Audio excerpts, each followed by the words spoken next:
Every year, the Houdinis, Harry and his wife Beatrice, who lived in New York, would come out to Los Angeles, usually in the springtime, to film silent film movies, etc. They would always take the time to stop by and visit with the Cookes. They were very close friends. Well, in 1924, Harry Houdini, who had written several books, wrote what many people call his masterpiece, A Magician Among the Spirits.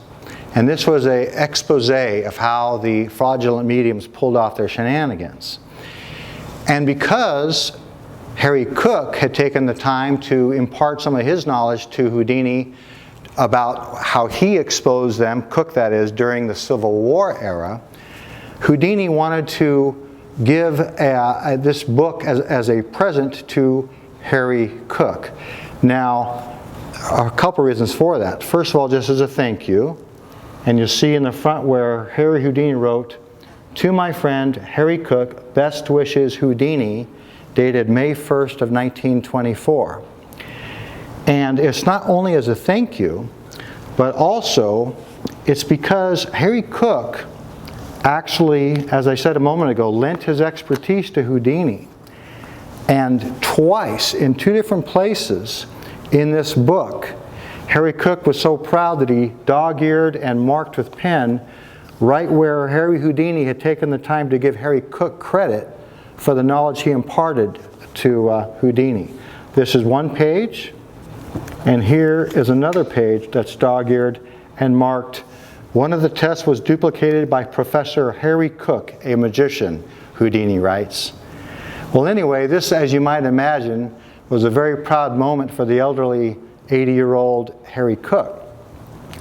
So again, May 1st, 1924 was when this book was signed and dated and given from Houdini to Cooke as a present. Harry Cooke did not want to be outdone. Harry Cooke, being a tinkerer, a bit of a Renaissance man, and knowing that the Houdinis would one more time be visiting the following year in 1925, Harry Cooke went out and built himself a gift to return to give and present to Houdini the following year. He began by building this beautiful little wooden case lined with green felt, but inside is the real gift. Harry Cooke built a presentation padlock for Harry Houdini.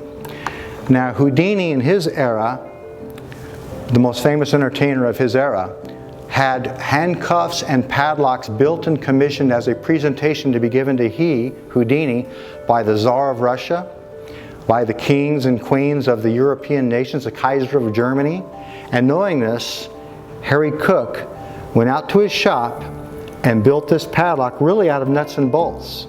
But he did take the time to chrome it, and stamped real close here, if you can make out the letters, it says H. Cooke, stamped. Now, if we dial up 5375, the padlock does indeed open. And by the way, this padlock has very tight tolerances. There's no shimmying at all. This is the art of a craftsman here. However, Harry Cooke, having built this shortly after the book was given to him on May 1st of 1924, Harry Cooke built the lock with the intention, as I say, of giving it a year later, but he himself, Harry Cooke, would pass away on June 23rd of 1924, and the lock would never be given to Houdini. Young Clara Louise kept the lock. She intended to give it to her son Donald. Unfortunately, Donald passed away during World War II, and many years later, in 1981, Clara Louise Blossom honored me by passing the Houdini presentation padlock to myself.